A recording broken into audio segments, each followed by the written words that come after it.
Hello dear students. तो आज जो टॉपिक हम इस वीडियो में पढ़ेंगे उसका नाम है इनकम इफ़ेक्ट।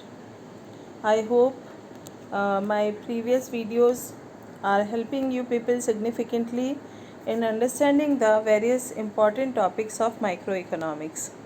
सो पिछले कुछ वीडियोस में हमने पढ़ा इंडिफरेंस कर्व क्या होता है, इंडिफरेंस कर्व से रिलेटेड क्या अजम्पशंस होती हैं, बजट लाइन क्या है, और इंडिफरेंस कर्व और बजट लाइन की हेल्प से हमने कंज्यूमर्स इक्विलिब्रियम को समझा।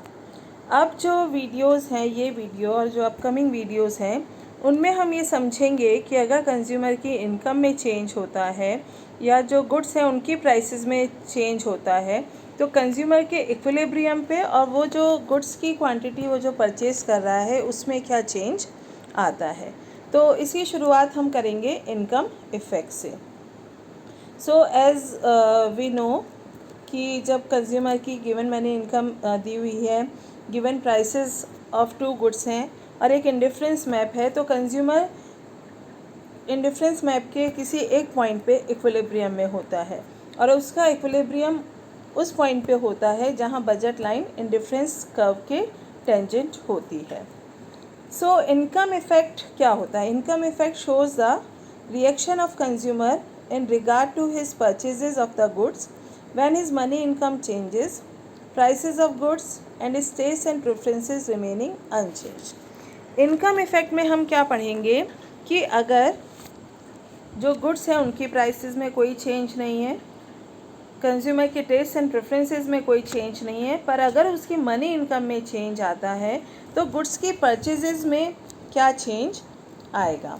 So income effect means the change in consumers' purchases of the goods as a result of a change in his money income. Money income में change आने से consumer की various goods के लिए जो परचेज है, क्वांटिटी परचेज है, उसमें क्या चेंज आएगा। तो यहाँ पे ये ध्यान रखना है, सिर्फ मनी इनकम में चेंज को हम कंसिडर करेंगे। जो गुड्स हैं उनकी प्राइसेस में कोई चेंज नहीं है और कंज्यूमर के जो टेस्ट एंड प्रेफरेंसेस हैं उनमें भी कोई चेंज नहीं है। प्रीवियस वीडियो में मैंने आपको बताया था जैसे बजट लाइन है, ये जो इनकम इफ़ेक्ट है उसको समझने के लिए भी बजट लाइन जो कंसेप्ट है दैट इज़ वेरी इंपॉर्टेंट, उसी की हेल्प से हम समझेंगे। जैसा कि माना ये एक बजट लाइन है हमारे पास P1 L1। तो पिछले वीडियो में हमने डिस्कस किया था कि अगर कंज्यूमर की इनकम बढ़ती है तो budget line shift to upward position. तो P1 से L1 अगर बजट लाइन है और कंज्यूमर की मनी इनकम बढ़ जाती है तो budget line will shift to P2 L2।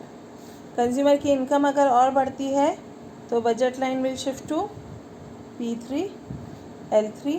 तो अगर कंज्यूमर की मनी इनकम बढ़ती है तो बजट लाइन अपवर्ड शिफ्ट करती है, कंज्यूमर की मनी इनकम रिड्यूस होती है तो बजट लाइन डाउनवर्ड शिफ्ट होती है। तो और मैं आप लोग को याद दिला दूं कि कंज्यूमर का इक्विलिब्रियम कहाँ होता है? At the point at which budget line is tangent to indifference curve. तो ये दो चीज़ें हमें यहाँ पे ध्यान रखनी है। एक तो कंज्यूमर का इक्विलिब्रियम कहाँ होता है? At that point at which budget line is tangent to indifference curve, और जब मनी इनकम में चेंज आता है तो कंज्यूमर की जो बजट लाइन है वो भी शिफ्ट हो जाती है। तो इनकम इफ़ेक्ट को समझने के लिए ये ग्राफ मैं आपको एक्सप्लेन करूँगी। इनिशियली हमने माना जो बजट लाइन है दैट इज़ P1 L1। जो कंज्यूमर है he is an equilibrium at point Q1 on IC1। IC1 के पॉइंट Q1 पे कंज्यूमर इक्विलिब्रियम पे है, क्योंकि इस पॉइंट पे budget line P1 L1 IC1 के टेंजेंट है और इस केस में consumer is buying OM1 amount of good X and ON1 amount of good Y। Now what happens?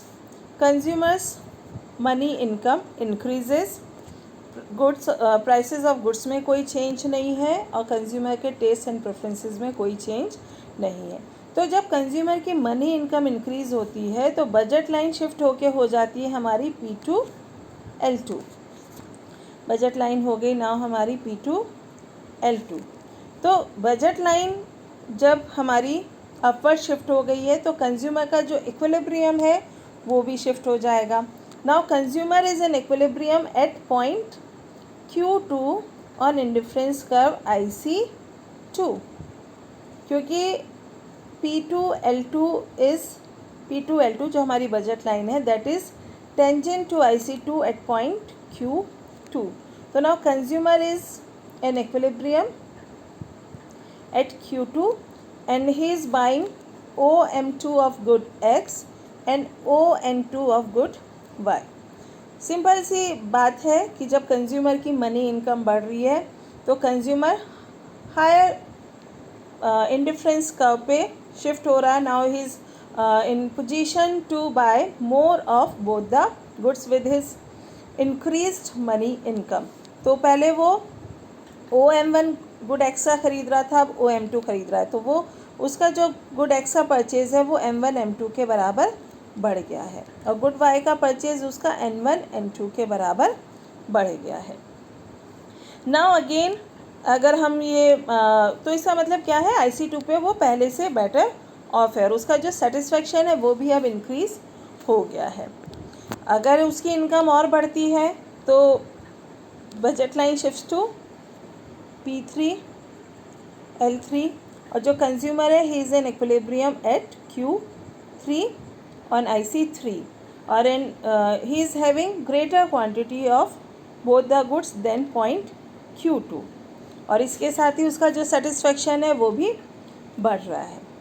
तो अगर इनकम और बढ़ती है तो बजट लाइन हमारी P4 L4 हो जाती है. बजट लाइन को हम प्राइस लाइन भी बोलते हैं, इसलिए हम यहाँ पे PL टर्म बजट लाइन के लिए प्राइस लाइन के लिए यूज़ कर रहे हैं.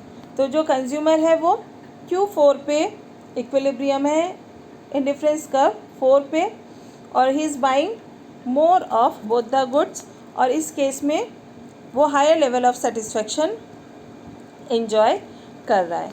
तो अब हम जो हमारी ये वेरियस इक्विलिब्रियम पॉइंट हैं, जो अलग अलग इनकम लेवल पे कंज्यूमर के जो वेरियस इक्विलिब्रियम पॉइंट्स हैं, उनको अगर हम एक साथ कनेक्ट कर दें Q1 Q2 Q3 and Q4, ये वेरियस लेवल इनकम्स पे कंज्यूमर के इक्विलिब्रियम पॉइंट्स हैं. अगर हम इनको एक साथ कनेक्ट कर दें तो हमें जो मिलेगा वो है हमारा इनकम कंजम्पशन कर्व, वो है हमारा इनकम कंजम्पशन कर्व ICC. तो हम क्या कह सकते हैं, income effect shows the change in consumers purchase of the goods as a result of a change in his money income when prices of the goods and his taste and preferences remain same. जब goods की prices में consumer के taste and preferences में कोई change नहीं है और money में चेंज है तो गुड्स की परचेजेस में जो चेंज आ रहा है वो इनकम इफेक्ट के थ्रू शो किया जाता है. और इनकम कंजम्पशन कर्व क्या होता है, ICC क्या होता है, it is the locus of equilibrium points at various level of consumers income. It traces out the income effect on the quantity consumed of the goods. जो कंज्यूमर के equilibrium points हैं उनका जो लोकस है, उसका इक्विलिब्रियम पॉइंट्स जो हैं various levels of income पे, उसका जो लोकस है वो होता है इनकम कंजम्पशन कर्व ICC. तो उसके बाद अब ये है कि जो इनकम इफ़ेक्ट है वो पॉजिटिव भी हो सकता है और नेगेटिव भी हो सकता है ना. पॉजिटिव का मतलब क्या है, जब कंज्यूमर की इनकम में इंक्रीज़ हो रहा है तो consumption of the good also increases, तो उसको हम क्या कहेंगे, इनकम इफ़ेक्ट पॉजिटिव है ना. इनकम बढ़ने के साथ अगर कंजम्पशन ऑफ द गुड बढ़ेगा तो इनकम इफ़ेक्ट पॉजिटिव है और ये एक नॉर्मल केस है. और इस केस में जो कंजम्पशन कर्व है it slopes upward to the right. जैसा अभी हमने जो ग्राफ देखा था आप देख सकते हो, इस केस में इनकम बढ़ने के साथ गुड्स की परचेजेस बढ़ रही है और जो इनकम कंजम्पशन कर्व है it slopes upward to the right. Then हम बात करेंगे नेगेटिव इनकम इफ़ेक्ट की. जो इनकम इफ़ेक्ट है वो नेगेटिव भी हो सकता है. Income effect is negative when with the increase in consumer's income the consumer reduces his consumption of the good. कुछ गुड्स ऐसी होती हैं जिनके लिए इनकम इफ़ेक्ट नेगेटिव होता है। वो कब होता है? जब इनकम बढ़ने के साथ कंज्यूमर उस गुड के लिए कंजम्पशन अपना घटा देता है। और ऐसे गुड्स जिनके लिए इनकम इफ़ेक्ट नेगेटिव होता है उनको हम कहते हैं इन्फीरियर गुड्स। तो अगर आपको एग्ज़ाम में लिखने को आए डिफाइन इन्फीरियर गुड्स, तो उसका सिंपल सा डेफिनेशन है, the goods for which income effect is negative are called inferior goods. Inferior goods के केस में जो इनकम कंजम्पशन कर्व है वो बैकवर्ड स्लोप करेगा, या तो टूवर्ड्स टू द लेफ़्ट और डाउनवर्ड टू द राइट। तो ये जैसे यहाँ पे हमने इन्फीरियर गुड्स के लिए ग्राफ आप समझ सकते हैं। ये देखिए एक्स एक्सिस पे अगेन पहले ये वाला ग्राफ हम समझेंगे। गुड एक्स है, गुड वाई है। जो इनकम कंजम्पशन कर्व है ये आप देखिए बैकवर्ड शिफ्ट हो रहा है लेफ़्ट की तरफ। इस केस में क्या है, आप देख रहे हो जैसे जैसे इनकम बढ़ रही है बजट लाइन शिफ्ट हो रही है P1 L1 से P2 L2 P3 L3 P4 L4 P5 L5 पर इनकम बढ़ने के साथ जो गुड एक्स है उसका कंजम्पशन कम होता जा रहा है। गुड वाई का कंजम्पशन तो बढ़ रहा है पर आप देख सकते हो गुड एक्स का जो कंजम्पशन है वो कम होता जा रहा है। तो इस केस में क्या है, जो गुड एक्स है वो इन्फीरियर गुड है, क्योंकि इनकम बढ़ने के साथ गुड एक्स का जो कंजम्पशन है वो कम होता जा रहा है। अब इस ग्राफ को हम देखें। इस ग्राफ में आप देखो कि जैसे जैसे इनकम बढ़ रही है बजट लाइन शिफ्ट हो रही है। P1 L1 थी इनिशियल, देन P2 L2 हो गई, इनकम और बढ़ी, P3 L3 हो गई, इनकम और बढ़ी, P4 L4 हो गई, इनकम और बढ़ी तो P5 L5 हो गई। पर इनकम में इंक्रीज़ होने के साथ साथ इस ग्राफ से हमें ये पता चल रहा है कि गुड वाई का कंजम्पशन तो बढ़ रहा है पर गुड एक्स का कंजम्पशन तो बढ़ रहा है पर गुड वाई का जो कंजम्पशन है वो घट रहा है। और इस केस में हमारा जो इनकम कंजम्पशन कर्व है ये डाउनवर्ड टू द राइट जा रहा है। स्लोप इसका डाउनवर्ड टू द राइट है। इस केस में क्या हुआ, जो गुड वाई है वो इन्फीरियर गुड है। अब आप ये भी एक देख सकते हो कि कुछ मतलब इनकम के एक लेवल तक, दोनों ग्राफ में आप देखो, जैसे जब हमारी बजट लाइन P2 L2 है तब तक तो हमारी जो गुड एक्स है, जैसे इस फिगर हम में बात करें तो जो गुड एक्स है उसकी डिमांड बढ़ रही है, मतलब एक लेवल तक इनकम बढ़ेगी तो गुड एक्स की भी डिमांड बढ़ रही है। पर जब इनकम ज़्यादा बढ़ती जा रही है ना तो गुड एक्स की डिमांड कम होती जा रही है। तो up two point Q2 good x एक नॉर्मल गुड है, पर जब इनकम और बढ़ जा रही है तो ये एक इन्फीरियर गुड हो जाती है जिसकी डिमांड इनकम के बढ़ने के साथ कम हो जाती है। ऐसे अगर हम इस फिगर में देखें तो अप टू Q2 पॉइंट इस इनकम के लेवल तक जो गुड वाई है उसकी डिमांड बढ़ रही है। यहाँ तक Q2 तक ये एक नॉर्मल गुड है, पर उसके बाद इनकम और बढ़ रही है तो इसकी डिमांड कम होना शुरू हो जा रही है और ये इनकम इफ़ेक्ट नेगेटिव हो जा रहा है। इनकम बढ़ने के साथ डिमांड कम हो जा रही है और गुड वाई इन्फीरियर गुड हो जाती है। सो इन्फीरियर गुड्स क्या होती हैं, वो गुड्स जिनका इनकम इफ़ेक्ट नेगेटिव होता है। इनकम इफ़ेक्ट नेगेटिव होने का मतलब क्या है, इनकम बढ़ने के साथ जिन गुड्स की डिमांड कम हो जाती है उनको हम इनकम इफ़ेक्ट कहते हैं। तो ये एक और ग्राफ आप देख सकते हो जिसमें दो कर्व हमने बनाए हैं।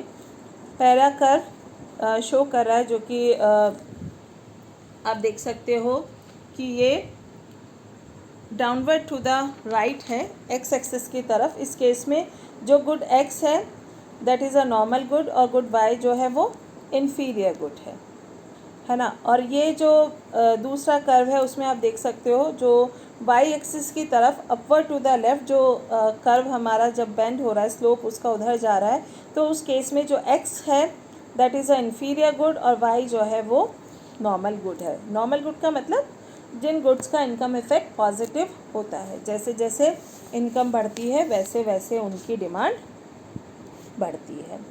देन एक और चीज़ यहाँ पे समझने की ज़रूरत है, income effect for luxury goods and necessities goods. अब जो नॉर्मल गुड्स है हमारी, जिनके लिए इनकम इफ़ेक्ट पॉजिटिव होता है, वो नेसेसिटीज़ भी हो सकती हैं और लग्जरीज़ भी हो सकती हैं। अब वो डिपेंड करता है कि इनकम में चेंज होने पे उनके, बेसिकली ये डिपेंड करता है इनकम इलास्टिसिटी ऑफ डिमांड पे, है ना। अगर इनकम इलास्टिसिटी हमारी लेस देन 1 है, मतलब जितना चेंज इनकम में है उससे कम चेंज डिमांड में है ना। अगर if the quantity purchase of a commodity rises less than in proportion to increase in his income, तो उस गुड को हम कहेंगे नेसेसिटी। तो उस केस में जो ग्राफ होगा, अगर हम माने वाई गुड हमारी नेसेसिटी है और एक्स हमारी लग्जरी है। लग्जरी गुड्स कौन सी होती हैं? If the quantity purchase of a commodity increases more than the proportionate to increase in the income, तो उसको हम कहेंगे लग्जरी। उस केस में हमारी जो इनकम इलास्टिसिटी ऑफ डिमांड है दैट इज़ ग्रेटर देन 1। तो ये जो ग्राफ है हमारा पहले नंबर का, अगर हम यहाँ पे ये ग्राफ लें तो इस केस में आप देख सकते हो कि जो x है that is a luxury good और जो y है वो नेसेसिटी है। जो ICC 3 हमारे इस ग्राफ में है वो रिप्रेजेंट कर रहा है x as a luxury good और y एज अ नेसेसिटी। आप देख सकते हो x की डिमांड बहुत ज़्यादा बढ़ रही है, y की डिमांड बढ़ रही है पर उतनी नहीं बढ़ रही है जितना इनकम में चेंज हो रहा है। अगर हम ICC 1 को लें, इनकम कंजम्पशन कर्व 1 को लें, तो उस केस में जो गुड x है that is a necessity and good y is luxury. Good y की डिमांड इनकम बढ़ने के साथ बहुत ज़्यादा बढ़ रही है, गुड x की डिमांड उतनी नहीं बढ़ रही है, तो उसको हम कहेंगे लग्जरी गुड। अगर हम ICC 2 लेते हैं तो ICC 2 के केस में क्या है, जो इनकम इलास्टिसिटी है that is equal to 1 for both goods. तो इसका मतलब क्या है, जो दोनों गुड्स हैं वो नॉर्मल गुड्स हैं, यहाँ पे जितना इनकम में चेंज आ रहा है, इस केस में हमारी जो इनकम इलास्टिसिटी है दैट इज़ इक्वल टू 1। जितना चेंज हमारी इनकम में आ रहा है, जितना इंक्रीज़ हमारी इनकम में आ रहा है, उतना ही इंक्रीज़ हमारी quantity purchase of a good में है। तो उस केस में हमारा जो इनकम कंजम्पशन कर्व होगा वो होगा ICC 2। तो लग्जरी गुड्स के केस में जो इनकम इफ़ेक्ट है वो ज़्यादा होता है, नेसेसिटी गुड्स के केस में इनकम इफ़ेक्ट कम होता है। होता पॉजिटिव है, इनकम बढ़ेगी तो इनकी जो क्वांटिटी परचेज है वो भी बढ़ेगी, पर लग्जरी गुड्स के केस में वो ज़्यादा होगा और जो नेसेसिटी गुड्स हैं उनके केस में इनकम इफ़ेक्ट कम होगा। So this is all about income effect. Income effect क्या होता है, इनकम कंजम्पशन कर्व क्या होता है, then income effect can be positive and negative, और उसमें इम्पॉर्टेंट चीज़ है कंसेप्ट ऑफ इन्फीरियर गुड्स। जिन गुड्स के लिए इनकम इफ़ेक्ट नेगेटिव होता है उनको हम इन्फीरियर गुड कहते हैं। जब हमने इलास्टिसिटी ऑफ डिमांड पढ़ा था तो हमने पढ़ा था इन्फीरियर गुड्स के एग्जांपल हमने पढ़े थे, जैसे हम राइस एंड वीट को सुपीरियर ग्रेन मानते हैं, मेज़ हो गया, और इस तरह के जो ग्रेन होते हैं उनको हम इन्फीरियर ग्रेन्स में मानते हैं। तो इन्फीरियर गुड्स बेसिकली अगर हमें डिफ़ाइन करना है तो वो गुड्स जिनका इनकम इफ़ेक्ट नेगेटिव होता है। उसके अलावा हमने नॉर्मल गुड्स जिनके लिए इनकम इफ़ेक्ट पॉजिटिव होता है वो लग्जरी गुड्स भी हो सकती हैं, नेसेसिटी गुड्स भी हो सकती हैं। उनके लिए ICC कैसा होगा, कर्व कैसा होगा, वो हमने इसमें समझा। सो अगर इस टॉपिक से रिलेटेड, इनकम इफ़ेक्ट से रिलेटेड आपको कोई भी डाउट है तो आप कमेंट सेक्शन में कमेंट करके पूछ सकते हैं, हम उसको क्लियर करेंगे। सो इस वीडियो में बस इतना ही। Thank you for watching. Please like, share and subscribe my channel.